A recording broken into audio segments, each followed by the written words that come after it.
Bibliothèque, nom commun, féminin. Tiens, pourquoi féminin d'ailleurs? Le teck est un bois exotique et l'arbre qui le donne s'appelle le bibliothèque, nom commun masculin. Un arbre dont les nervures sont des écritures, les feuilles des pages, les rameaux des ouvrages, les branches des auteurs, les coursives des formes littéraires, ainsi de suite. Bref, un arbre à l'ombre duquel il fait bon lire.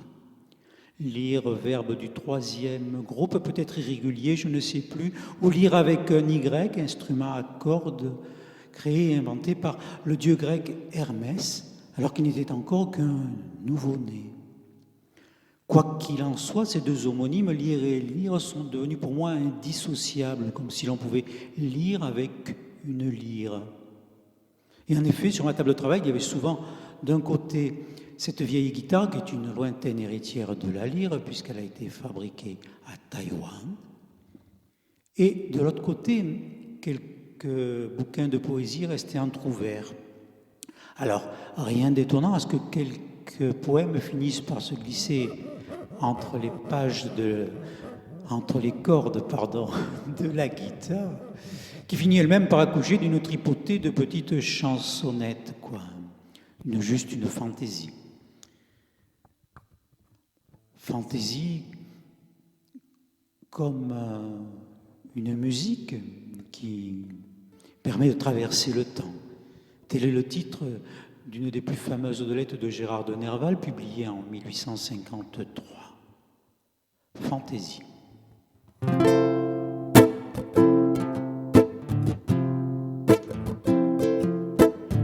Il est un air pour qui je donnerais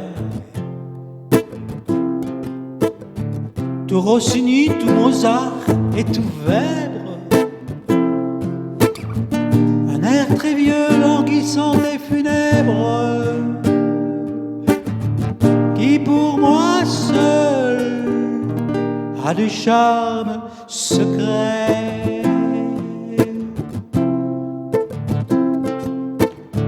Or chaque fois que je viens à l'entendre, de 200 ans mon âme rajeunit. C'est sous Louis XIII et je crois voir s'étendre un coteau vert que le couchant jaunit.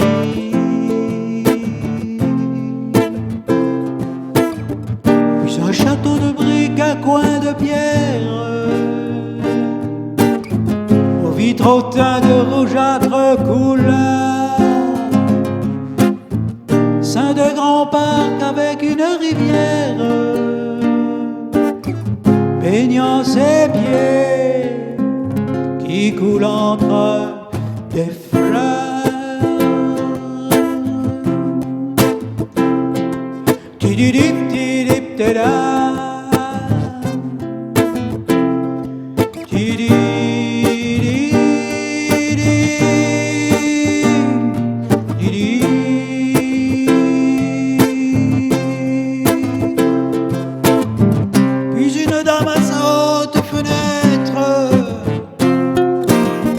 Blonde aux yeux noirs en ses habits anciens, que dans une autre existence peut-être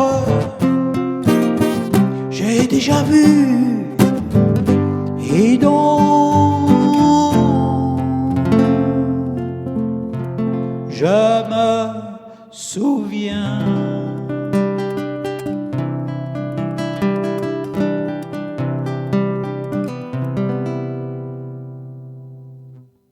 Voilà, simple fantaisie, rien de très compliqué. Il suffisait par exemple de prendre un bouquin de poésie, ici Victor Hugo, l'ouvrir au hasard, ça peut être intéressant, vous voyez. Quelque chose de pas trop long ni de trop court. Ah ben voilà, Aux feuillantines, parle peut-être d'un arbre, allez savoir. Mes deux frères et moi, nous étions tout enfants. Notre mère disait, jouez, mais je défends qu'on marche dans les fleurs, qu'on monte aux échelles. Ta ta ta ta ta ta ta ta ta ta ta. Le rythme y est déjà. Ça, il va suffire de trouver deux accords, des accords amis. Pourquoi pas un La et un Mi. Et ta ta ta ta ta ta ta ta ta ta ta ta ta ta. Aux feuillantines, Victor Hugo.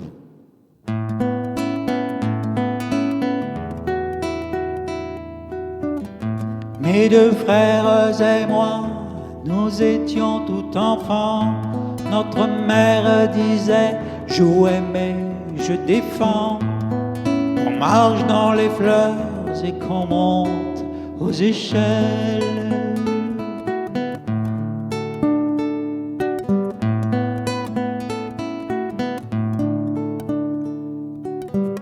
Bel était l'aîné, j'étais le plus petit. Nous mangions notre pain de si bon appétit que les femmes riaient quand nous passions près d'elles. Nous montions pour jouer au grenier du couvent, et là, tout en jouant, nous regardions souvent sur le haut d'une armoire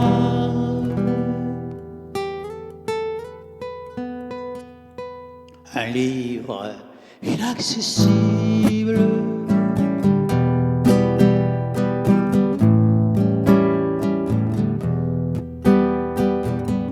Nous grimpâmes un jour jusqu'à ce livre noir. Je ne sais pas comment nous fîmes pour l'avoir, mais je me souviens bien que c'était une Bible.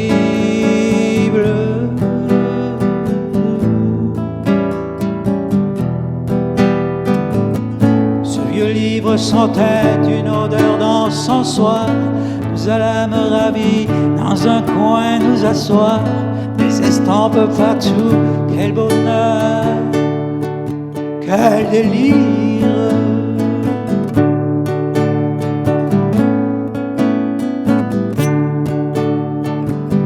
Nous l'ouvrîmes alors tout grand sur nos genoux, et dès les premiers mots il nous parut si doux qu'oubliant de jouer, nous nous mîmes à lire.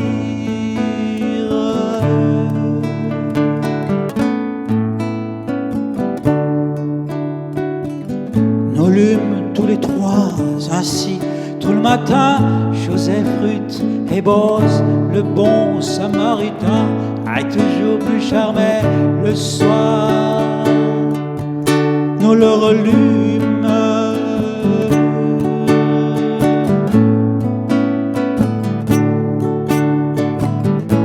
Des enfants, s'ils ont pris un oiseau des cieux, s'appellent en riant et s'étonnent joyeux de sentir dans leurs mains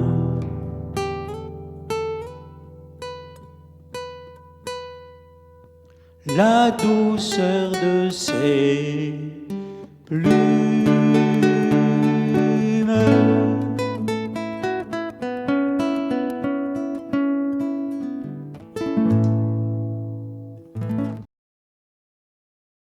Tout va si vite à présent. Même les relais d'autoroute sont speed. C'est avec nostalgie qu'on repense aux anciens relais où l'on pouvait respirer. Alors, pour respirer, je vais prendre ce petit harmonica. Je vais commencer par des notes étouffées pour adapter cette poésie, cette odelette de Gérard de Nerval intitulée justement « Le relais ».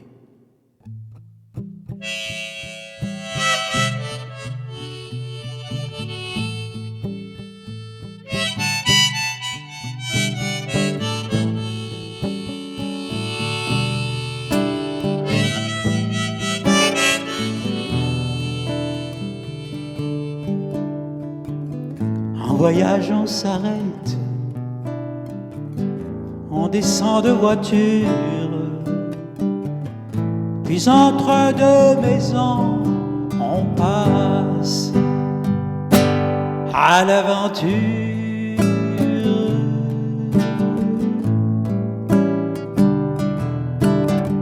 Des chevaux de la route et des fouets étourdis, l'œil fatigué de voir et le corps engourdi.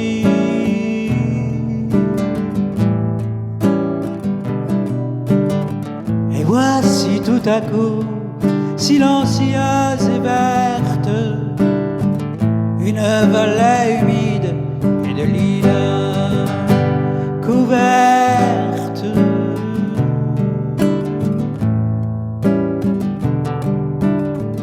Un ruisseau qui murmure à travers les peupliers, et la route et le bruit sont bien vite oubliés.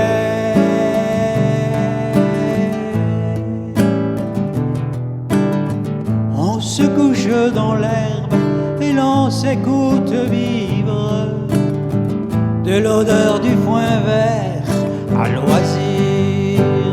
L'on s'enivre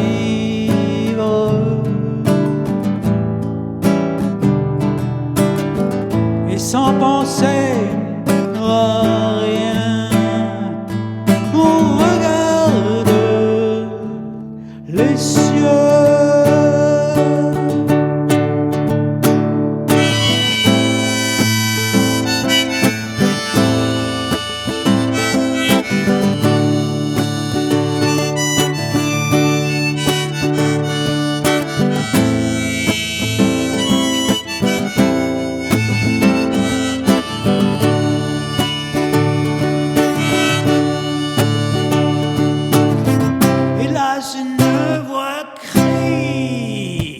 En voiture, messieurs.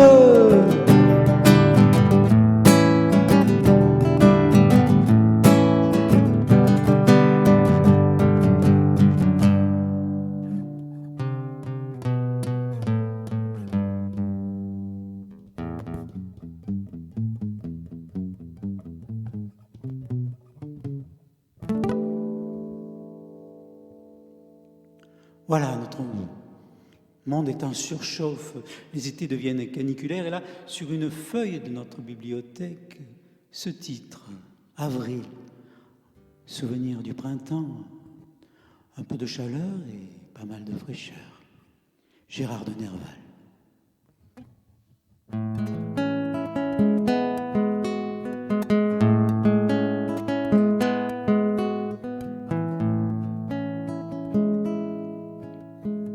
Déjà les beaux jours, la poussière, un ciel d'azur et de lumière, les murs enflammaient les longs soirs, et rien de vert, un reflet rougeâtre décore les grands arbres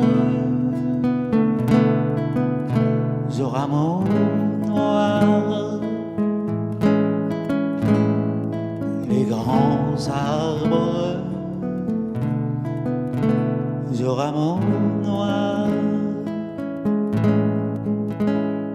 Ce beau temps me pèse et m'ennuie. Ce n'est qu'après les jours de pluie que doit surgir un tableau. Le printemps verdissant et rose comme une nymphe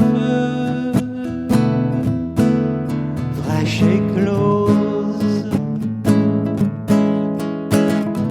qui souriante sort de l'eau.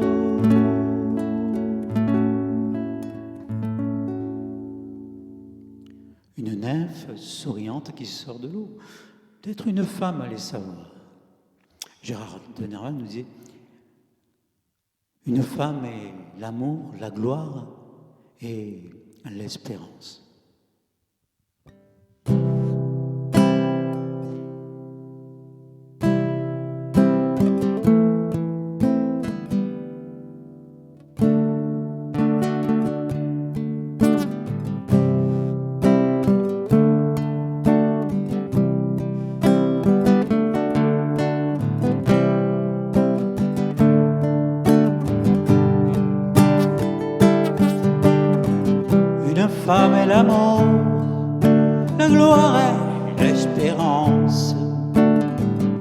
les enfants qu'elle guide à l'homme consolé. Elle élève le cœur et calme la souffrance, comme un esprit des cieux sur la terre exilée. Courbé par le travail ou par la destinée, l'homme à sa voix s'élève et son front s'éclaircit, toujours impatient dans sa course bornée. Un sourire le dompte et son cœur s'adoucit. Dans ce siècle de fer, la gloire est incertaine. Bien longtemps à l'attendre, il faut se résigner. Mais qui n'aimerait pas dans sa grâce sereine la beauté qui la donne ou qui la fait gagner?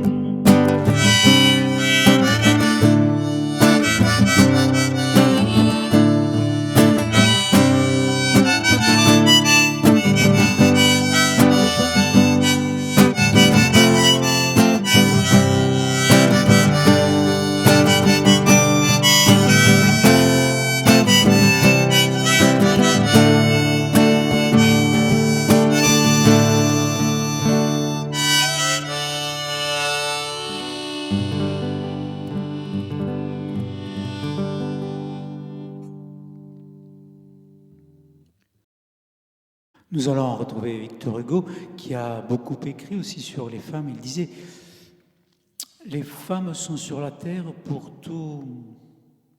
Les femmes sont sur la terre pour tout. » On va voir si la guitare s'en souvient.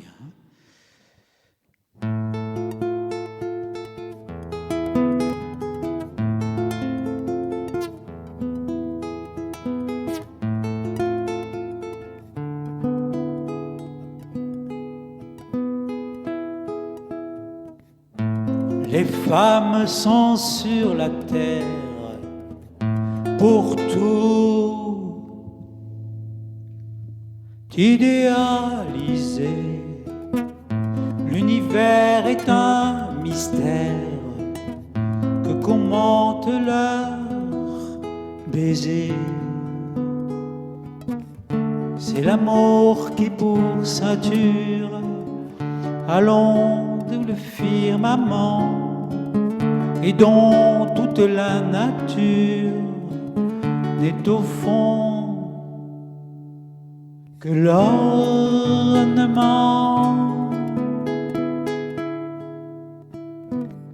Tout ce qui brille offre à l'âme son parfum ou sa couleur. Si Dieu n'avait fait la femme, il n'aurait pas fait la fleur. À quoi bon vos étincelles? Le saphir sans les yeux doux, les diamants sans les belles, ne sont plus que des cailloux. Et dans les charmilles vertes, les roses donnent de beau et sont des bouches ouvertes pour ne rien dire du tout.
L'univers est un mystère que commente leur baiser.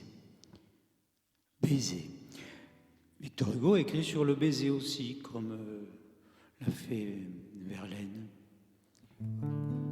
et tant d'autres. Mais il n'a pas appelé sa poésie le baiser ou il baccio ou autre chose, mais il l'a appelé la coccinelle. Allez savoir pourquoi.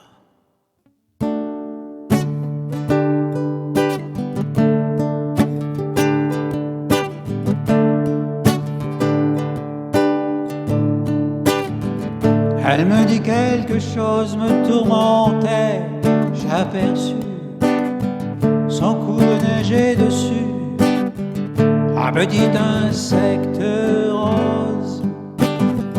J'aurais dû mes joues fou, à ses ans farouche, voir le baiser sur sa bouche, plus que l'insecte à son cou.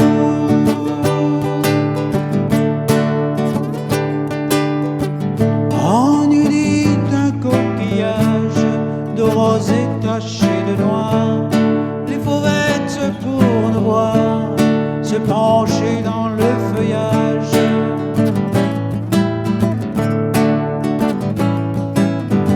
Sa bouche fraîche était là, je me courbais sur la belle et je pris la coccinelle, mais le baiser s'envola.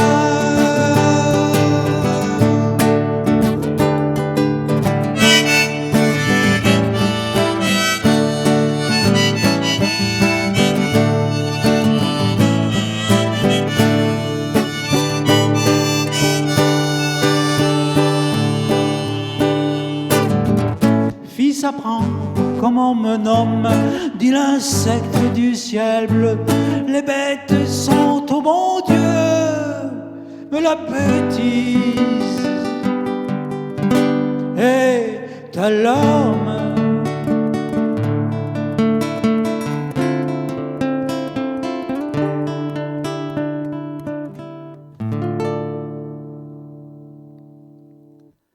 Baiser volé, baiser envolé, voilà qui me rappelle Brigitte. Brigitte qui habitait à Marseille en bas d'un grand boulevard. Alors, de la fenêtre de sa chambrette, on avait une vue imprenable sur la voie rapide qui s'élevait dans les airs.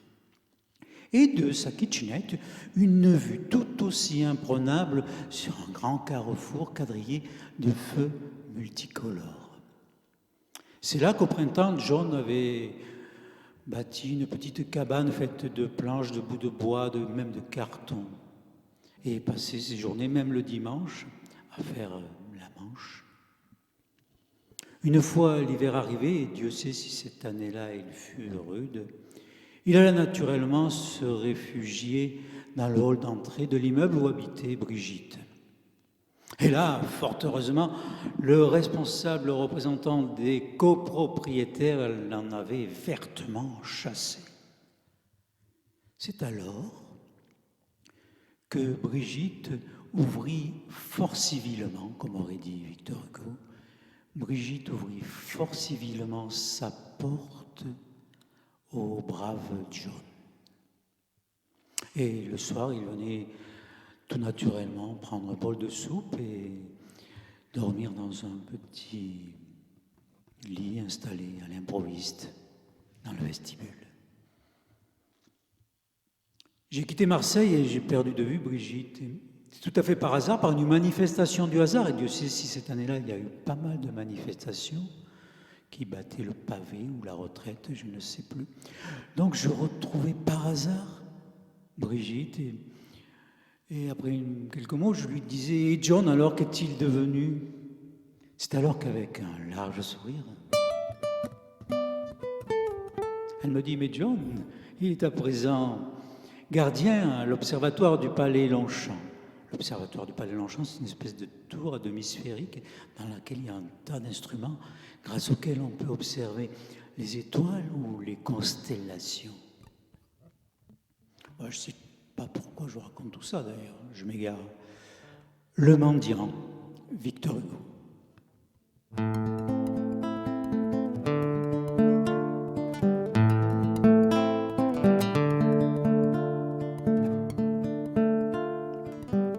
Un pauvre homme passait dans le givre et le vent.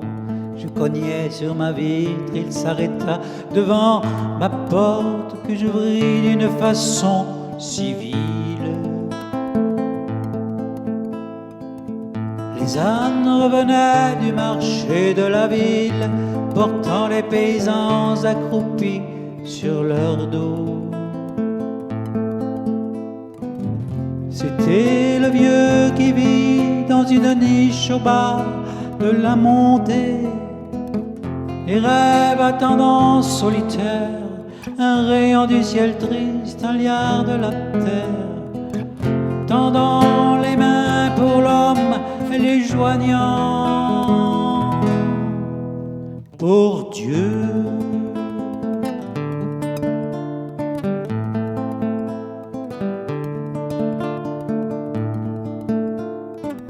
Je lui criai, venez vous réchauffer un peu. Comment vous nommez-vous? Il me dit, je me nomme le pauvre. Je lui pris la main en très brave homme et lui fis donner une jatte de lait. Le vieillard grelottait de froid, il me parlait et je lui répondais pensif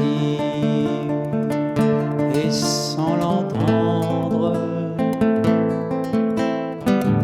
Vos habits sont mouillés, dis-je, il faut les étendre.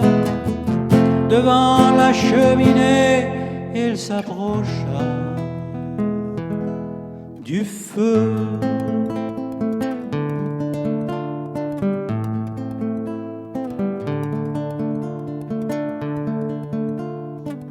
Son manteau tout mangé des vers jadis bleus, étalé largement sur la chaude fournaise, piqué de mille trous par la lueur de braise, couvrait l'âtre et semblait un ciel noir étoilé. Et pendant qu'il séchait ce rayon désolé,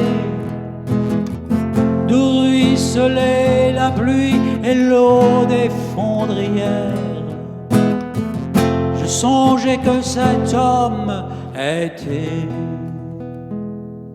plein de prières.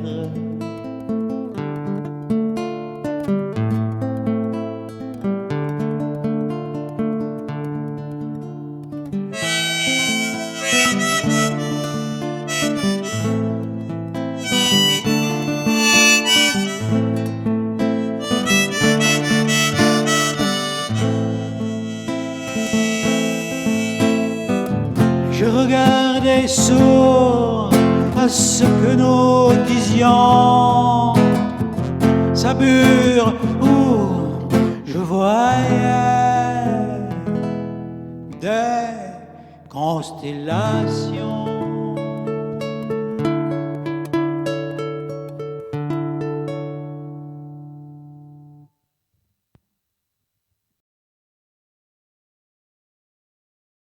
Nous allons reprendre la route en compagnie de Victor Hugo, qui était un infatigable marcheur aussi.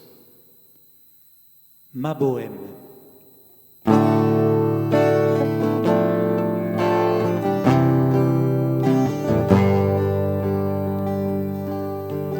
Je m'en allais, les poings dans mes poches crevées.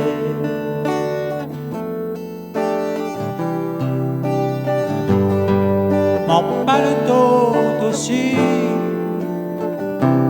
devenait idéal.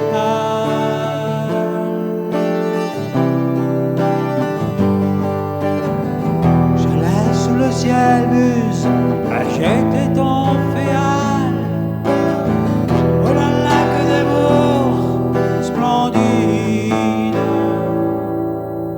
J'ai rêvé.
sentais des gouttes de rosée à mon front,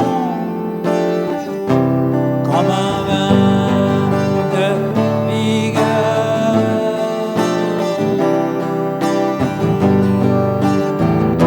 Rimant au milieu des ombres fantastiques, comme un délire, je tirais les élastiques.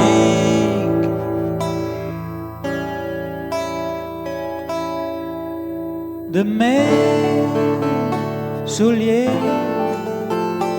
blessés à pied, près de mon cœur.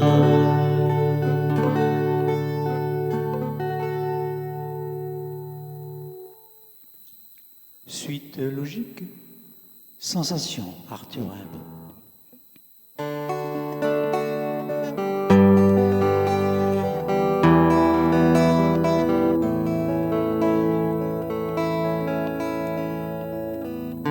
Par les soirs bleus d'été, j'irai dans les sentiers, picoté par les blés, fouler l'herbe menue. Rêveur, j'en sentirai la fraîcheur à mes pieds.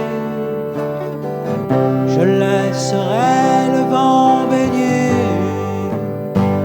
ma tête nue.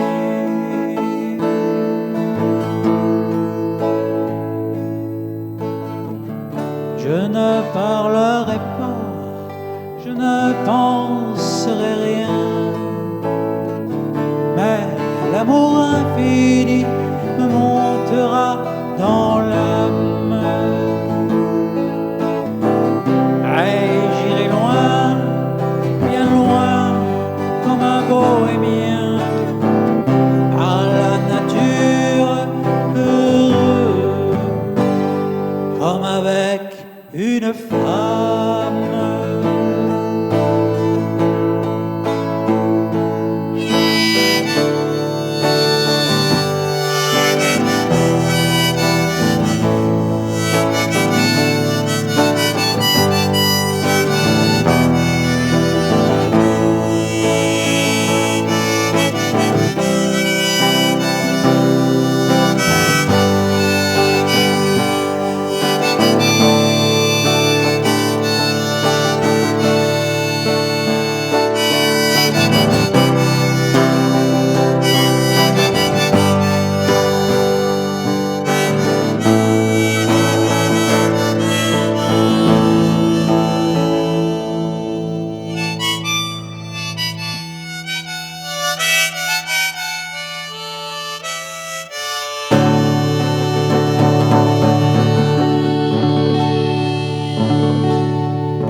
Pas très loin de notre bibliothèque, on peut deviner une silhouette ou une ombre couchée sur le sol au cœur de ce petit vallon. Le dormeur du Val, Arthur Rimbaud.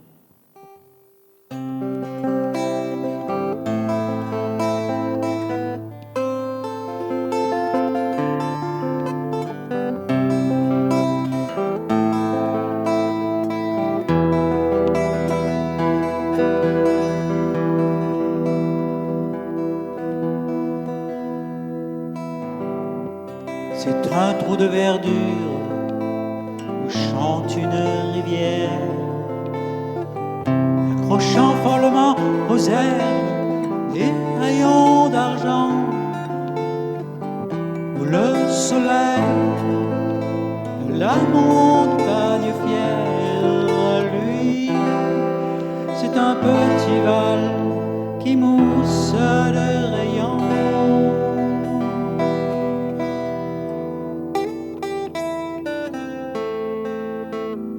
Un soldat jeune, bouche ouverte, tête nue, et la nuque baignant dans le frais gris son bleu.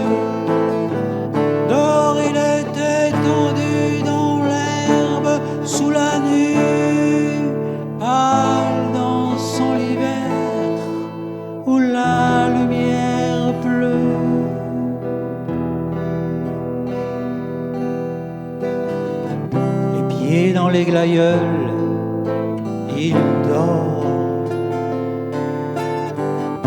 Souriant comme sourirait un enfant malade, il fait un somme, nature verse-le chaudement, il a froid.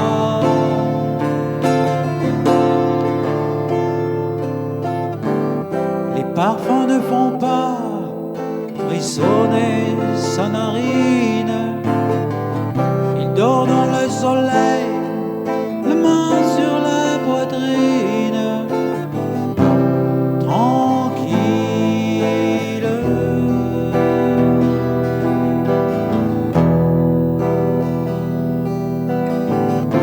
Il a deux trous rouges,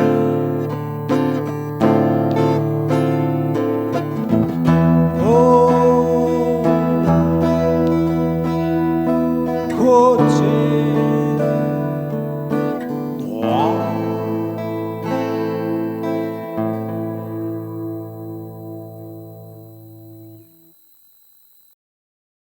Les relais chers à Gérard de Nerval, pour Arthur Rimbaud, ce sont plutôt des auberges. Et la vallée verdoyante, la Malines. La Malines, Arthur Rimbaud.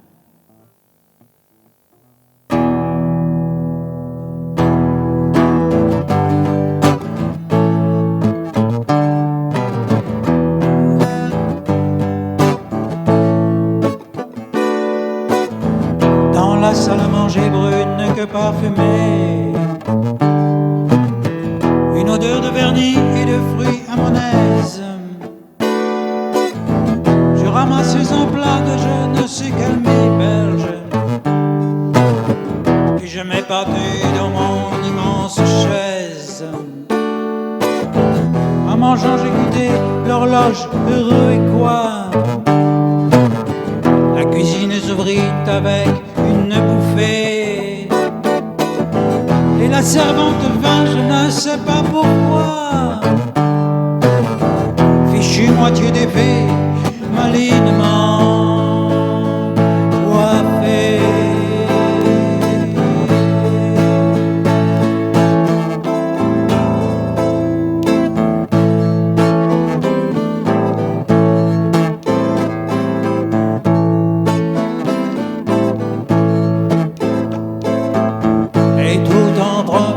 Son petit doigt tremblant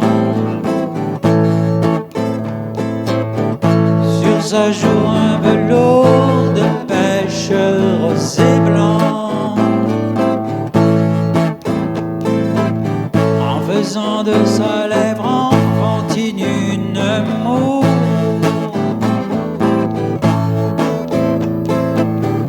Elle ramassait les plats de moi pour m'aiser, et comme ça, bien sûr, pour avoir un baiser tout bas, sans donc, j'ai pris une froid sur la joue.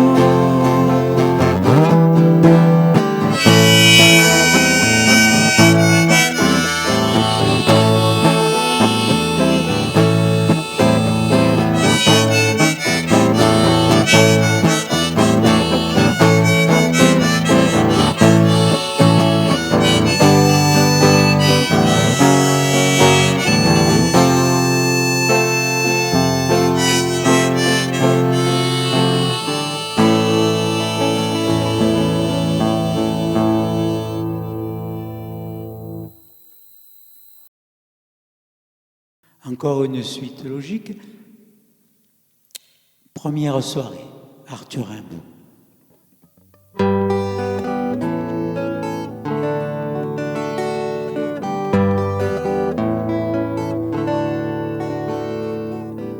Elle était fort déshabillée et de grands arbres indiscrets aux vitres jetaient leurs feuillets malinement tout près, tout près, assise sur ma grande chaise, minuet joignait les mains, sur le plancher frissonnait d'aise, ses petits pieds si fins, si fins.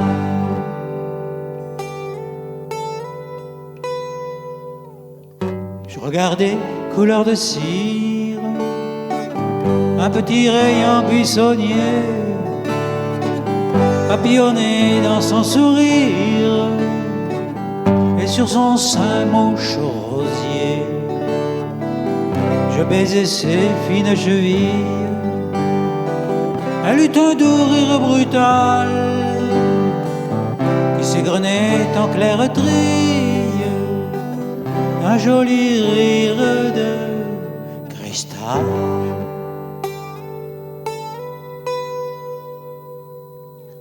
Les petits pieds sous la chemise se sauvaient revêtus finir, la première audace permise, le rire fini de punir.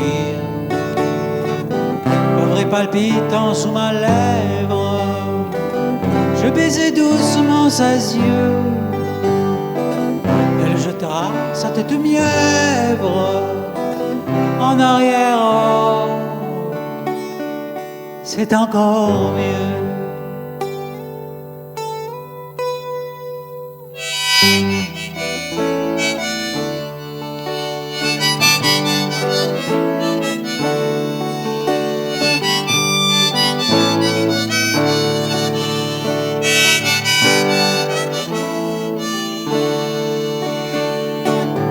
Monsieur, j'ai deux mots à te dire.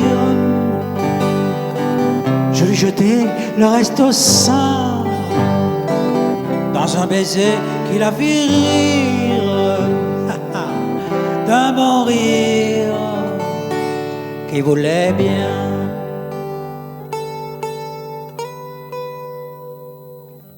Elle était fort déshabillée,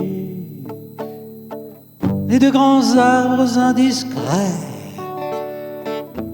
aux vitres jetaient leurs feuillets, malinement tout près, tout près.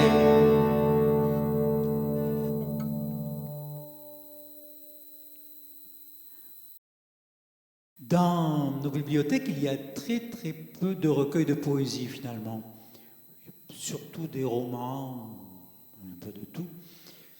Alors, comme pour se consoler, quand on trouve un poème intitulé « Roman » d'Arthur Rimbaud, on est aux anges.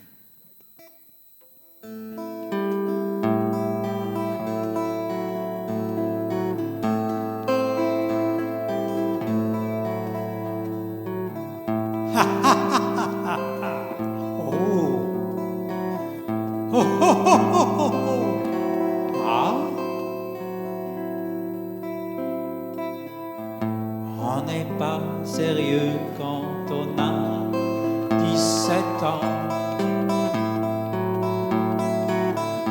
Un beau soir, foin des bocs et de la limonade, des cafés tapageurs aux lustres éclatants. On va sous les tilleuls verts de la promenade.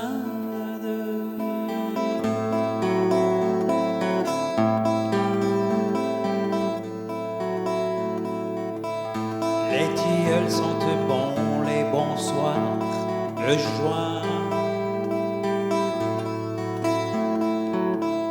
L'air est parfois si doux qu'on ferme la paupière. Le vent chargé de bruit, la ville n'est pas loin. À des parfums de vigne et des parfums de bière.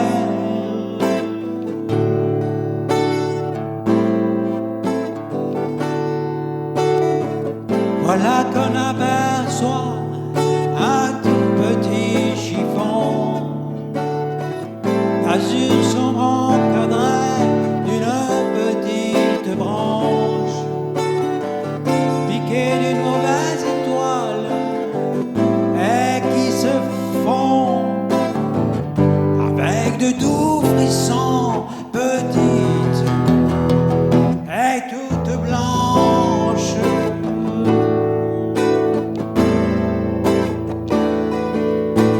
Nuit de juin, 17 ans, on se laisse griser la sève et du champagne et vous monte à la tête. On divague, on se sent aux lèvres un baiser qui palpite là comme une petite bête.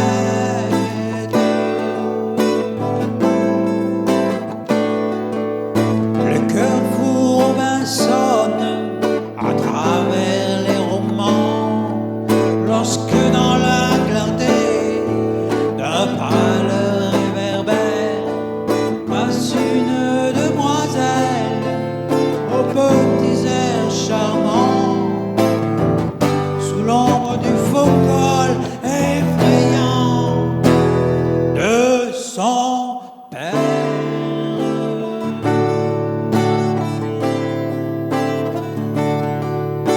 Et comme elle vous trouve immensément naïf, tout en faisant trotter ses petites bottines, elle se tourne alerte et d'un mouvement vif sur vos lèvres alors meurent les cavatines.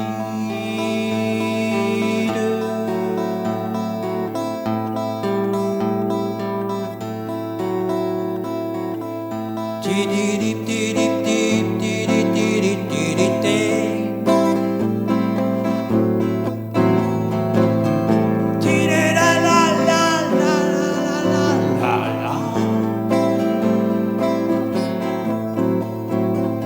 Vous êtes amoureux, loué jusqu'au mois d'août. Vous êtes amoureux, vos sonnets la font rire. Ah, ah. Tous vos amis s'en vont. Vous êtes mauvais goût. Il adorait un soir à daigner vous écrire.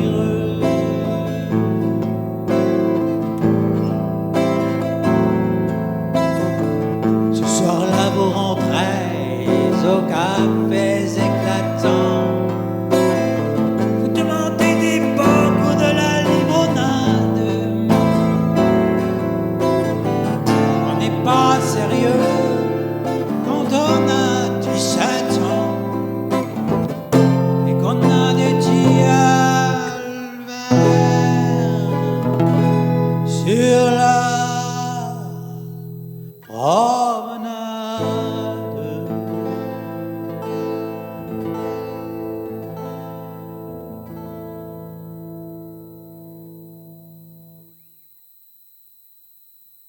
À la base des branches de notre bibliothèque, ce sont des vers qui ont gravé les noms des poètes, et en particulier celui qui fut consacré de son vivant le prince des poètes, Paul Verlaine, dont voici une interprétation de Mon rêve familier.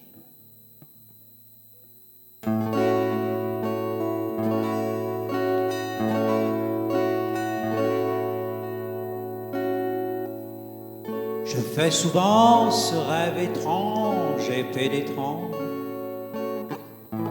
d'une femme inconnue et que j'aime et qui m'aime.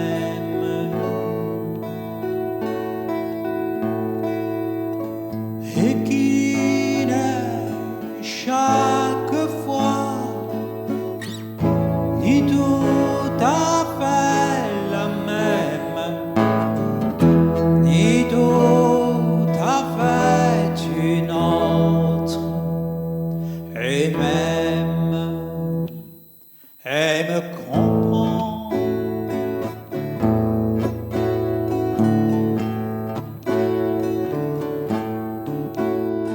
Car elle me comprend et mon cœur transparent. Pour elle seule, hélas, cesse d'être un problème. Pour elle seule, hélas, les moiteurs de mon problème. Elle seule essaie de réfléchir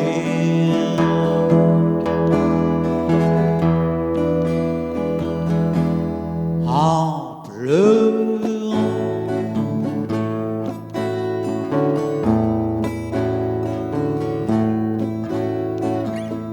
Est-elle brune, blonde ou rousse? Je l'ignore. Son nom, je me souviens qu'il est doux et sonore, comme ceux des aimés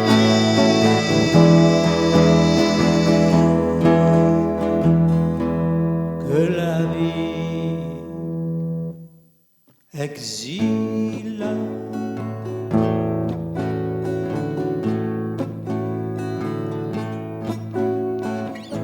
Son regard est pareil au regard des statues, et pour sa voix lointaine et calme et grave, elle a l'inflexion des voix chères qui se sont tues.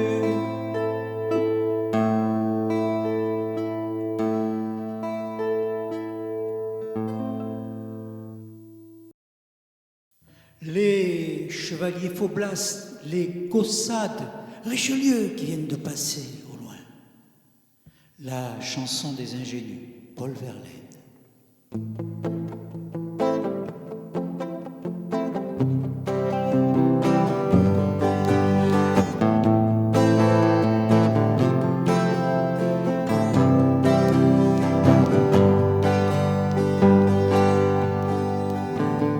Nous sommes les ingénus au bandeau plat à l'œil bleu, qui vivons presque inconnus dans les romans qu'on lit peu, qu'on lit peu,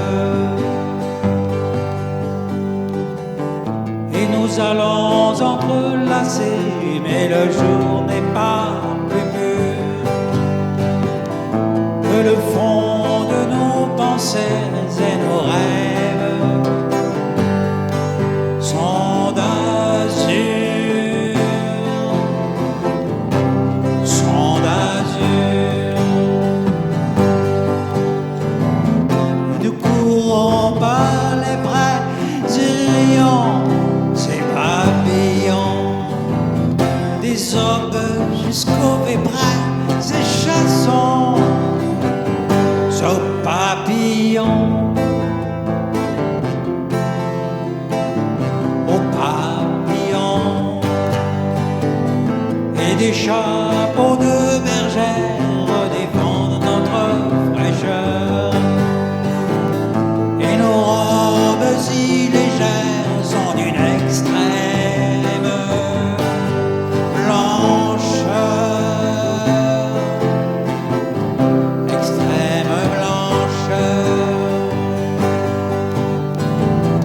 Richelieu, les Caussades, c'est les chevaliers Faublas, nous prodiguent les œillades, les saluts et les hélas, et les copains et leurs mimiques se viennent casser le nez devant les plis ironiques de nos jupons détournés, et notre candeur se raille des imaginations de ces raseurs de murailles, bien que parfois nous sentions battre nos cœurs sous nos mentes à des pensées clandestins en nous sachant les amantes futures des libertins.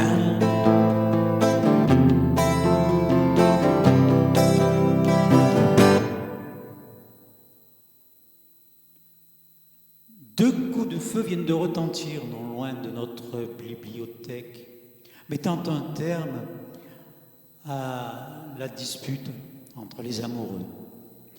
L'un voulait quitter l'autre, l'autre ne le supportait pas, l'autre a pris son pistolet et a tiré à 2 reprises dans la main de l'un. L'autre fut arrêté et mis en prison. Et du haut de sa cellule, il a une voix et une vue imprenables sur les toits, et il écrit « Le ciel est par-dessus le toit ». Paul Verlaine.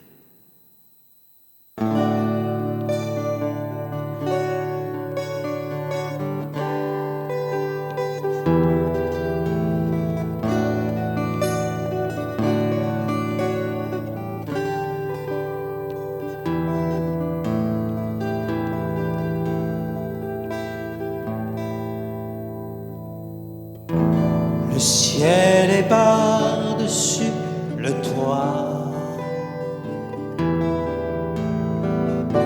si bleu, si calme, un arbre par-dessus le toit berce sa palme.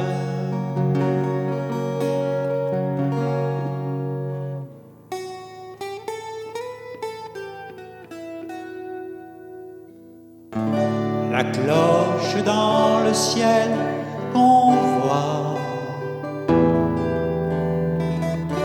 doucement teinte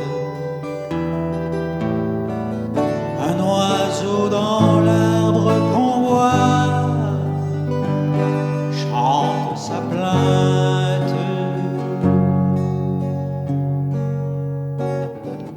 Mon Dieu, la vie est là, simple et tranquille. Cette paisible rumeur-là vient de la ville.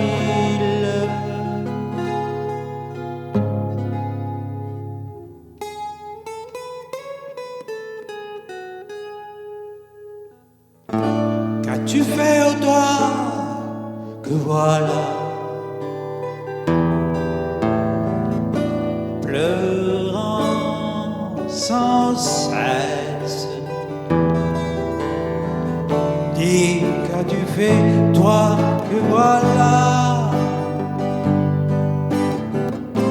de ta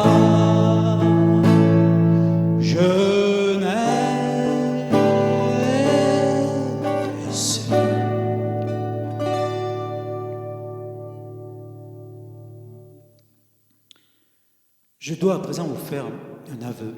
Je suis en effet absolument incapable de vous réciter l'une de ces poèmes sans l'aide de cette guitare, ou de l'autre d'ailleurs. Déjà à la petite école, apprendre les récitations, c'était vraiment une corvée. Je me souviens, tous les mois, nous avions la composition de récitation. Ce jour-là, le maître nous invitait à tour de rôle à monter sur l'estrade pour nous tendre un petit panier en osier rempli de bouts de papier, tous pliés en 4 et de la même façon. Il fallait en tirer un au hasard, l'ouvrir et annoncer le titre du poème à exécuter. Avant même l'appel de mon nom, j'avais le cœur qui battait la chamade. Et j'aurais alors donné toutes mes billes pour être encore dans la cour de récréation, en train de souffler dans ce petit harmonica que j'avais eu au Noël de l'usine.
L'Albatros, Charles Baudelaire.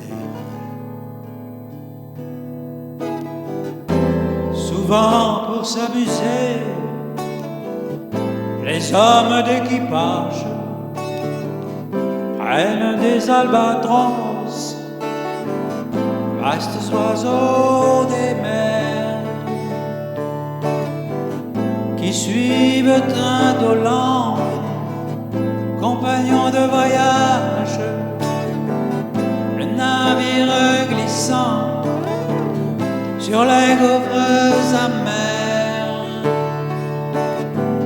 À peine les ont-ils déposés sur les planches que ces rois de l'azur me le droit si honteux laissent piteusement leurs grandes ailes blanches comme des avirons traînèrent à côté d'eux.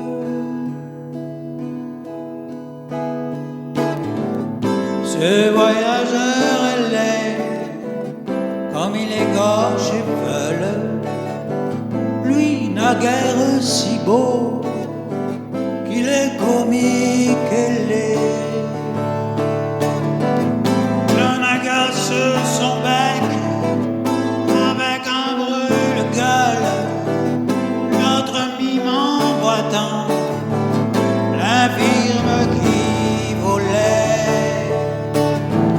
Le poète est semblable au prince des nuées qui hante la tempête et se rit de l'archer.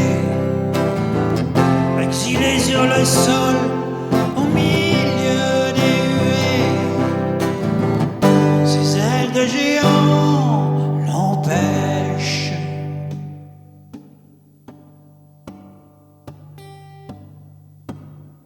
de marcher.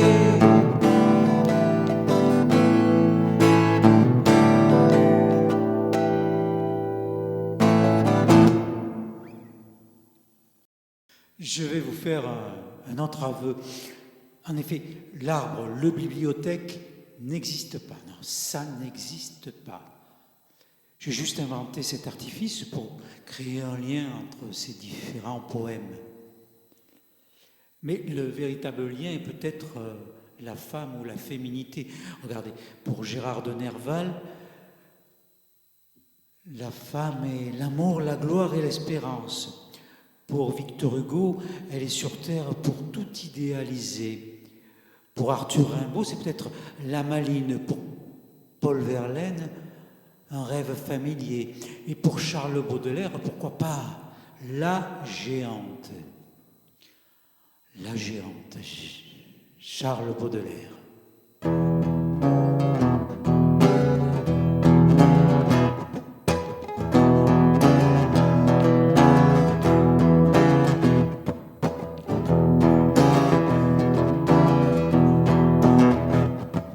Du temps que la nature, en sa verve puissante, concevait chaque jour des enfants monstrueux, j'eusse aimé vivre auprès d'une jeune géante.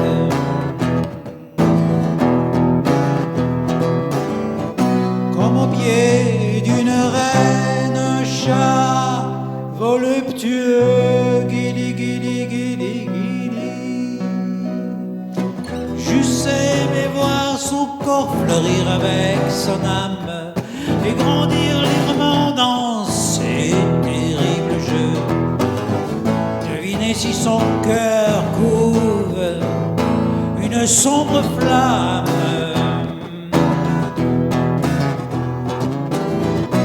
Aux humides brouillards qui nagent dans ses yeux. Parcourir à loisir ces magnifiques formes, ramper sur le versant de ses genoux énormes. Et parfois en été, quand des soleils malsains lassent la font s'étendre à travers la campagne, dormir nonchalamment à l'ombre de ses seins.